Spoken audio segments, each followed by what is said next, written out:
بسم اللہ الرحمن الرحیم اللہم صلی علی سیدنا و مولانا محمد بارک وسلم صلاۃ و سلاما علیک یا رسول اللہ صلی اللہ تعالی علیہ وآلہ وسلم۔ تفسیر کے سلسلے میں قرآن پاک کی سورہ بقرہ کی آیت نمبر 101 اللہ تعالی ارشاد فرما رہا ہے، وَلَمَّا جَاءَهُمْ رَسُولٌ مِّنْ عِنْدِ اللَّهِ، اور جب ان کے پاس تشریف لایا اللہ کے یہاں سے ایک رسول، اس رسول سے مراد حضور سرور عالم صلی اللہ علیہ وآلہ وسلم ہیں۔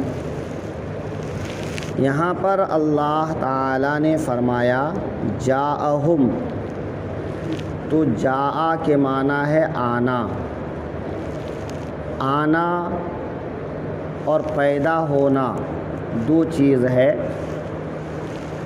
تمام مخلوقات کے لیے اللہ تعالیٰ نے خلق، جس کے معنی ہے پیدا ہونا، وہ لفظ ارشاد فرمایا ہے، لیکن انبیاء کے سلسلے میں بالخصوص محبوب دو عالم صلی اللہ علیہ وسلم کے سلسلے میں اللہ نے فرمایا جاء، یعنی وہ آیا، تشریف لایا۔ تو ظاہر سی بات ہے کہ پیدا ہونا اور تشریف لانا دونوں میں بڑا فرق ہے۔ پیدا ہونے کا مطلب یہ ہوا کہ پیدا ہونے سے پہلے وہ کچھ نہیں تھا، جب وہ پیدا ہوا تب سے اس کا وجود ہوا۔ لیکن آنے کا مطلب یہ ہے کہ وہ پہلے بھی کہیں موجود تھا۔ تو انبیاء کرام پیدا ہونے سے پہلے بھی موجود تھے۔ کہاں موجود تھے؟ اللہ کی بارگاہ میں، اللہ کی بارگاہ میں، کہ جب کچھ نہیں تھا تو انبیاء تھے۔ بالخصوص ہمارے آقا صلی اللہ علیہ وسلم کے سلسلے میں حدیث پاک میں آیا ہے کہ جب دنیا جہان کی کسی چیز کو اللہ نے پیدا نہیں فرمایا تھا، تب بھی میرے آقا صلی اللہ علیہ وسلم نبی اور رسول تھے۔ یہ تو اور بات ہے کہ اللہ تعالیٰ نے انسان کی ہدایت کے لیے رسول کو بھیجا تو بشریت کے لباس میں بھیجا ہے نا۔ تو ہمارے آقا صلی اللہ علیہ وسلم پہلے سے موجود تھے، ہے نا۔ اس لیے اللہ نے فرمایا اور جب ان کے پاس تشریف لایا رسول اللہ کے پاس سے، یعنی ان کا آنا بھی اپنی مرضی سے نہیں ہے۔ تو آقا کریم صلی اللہ علیہ وسلم آئے کہاں سے؟ اللہ کی بارگاہ سے۔ اب آقا کریم کی ایک صفت بیان فرمایا، مصدق لما معہم، یہ رسول وہ ہیں جو ان کی کتابوں کی تصدیق کرتے ہیں۔ یہاں بنی اسرائیل کو زبردست تنبیہ کیا گیا کہ نادانو، تم اس رسول کا انکار کرتے ہو جو رسول تمہاری کتاب کی، تمہارے نبیوں کی صداقت کو ثابت کرتے ہیں۔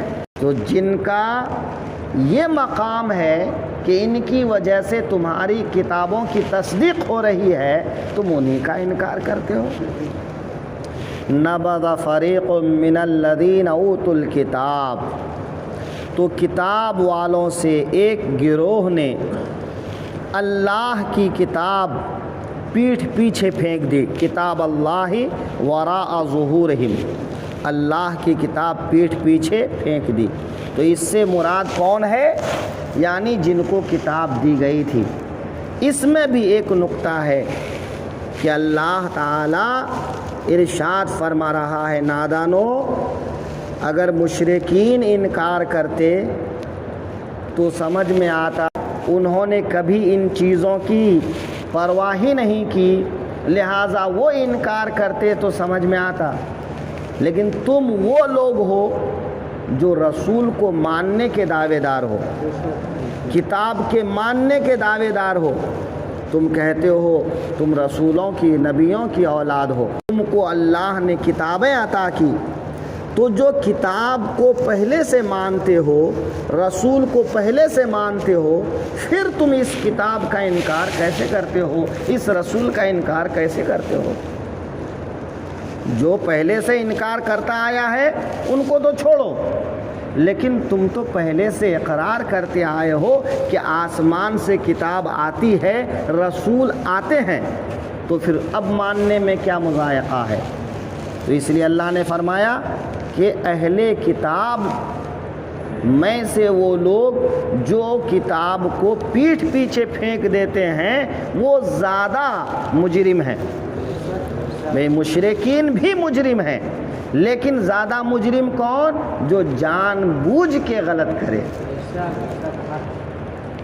انجانے میں غلط کرنے والا بھی غلط کر رہا ہے، لیکن جان بوجھ کے غلط کرنے والا اور زیادہ سخت گنہگار ہے، زیادہ مجرم ہے، کیونکہ وہ جانتا ہے انہوں نے کتاب کو پیٹھ پیچھے پھینک دی۔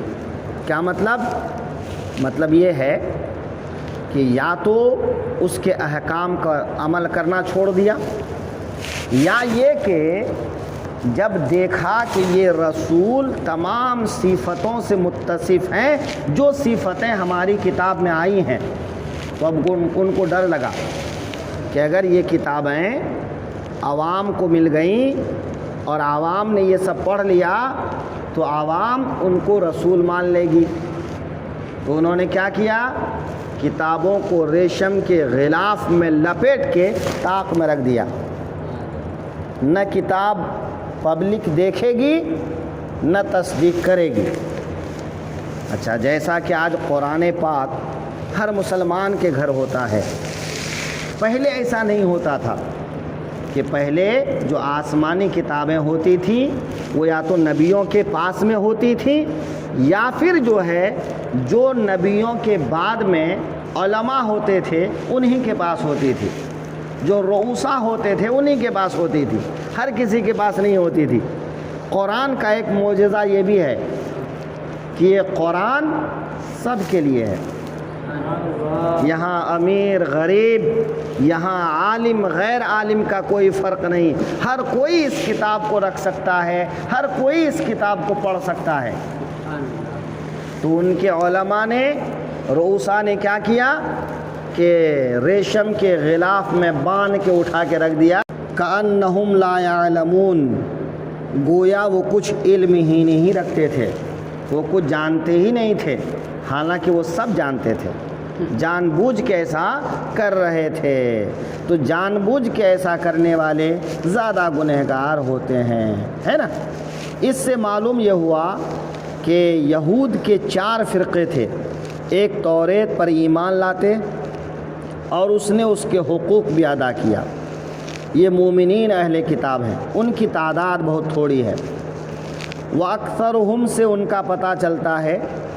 دوسرا فرقہ جس نے بالاعلان توریت کے عہد توڑے، اس کے حدود سے باہر ہوئے، سرکشی اختیار کی، نبذہ فریق منہم میں ان کا بیان ہے۔ تیسرا فرقہ وہ جس نے عہد شکنی کا اعلان تو نہ کیا لیکن اپنی جہالت سے عہد شکنی کرتے رہے، ان کا ذکر بل اکثرہم لا یؤمنون میں ہے۔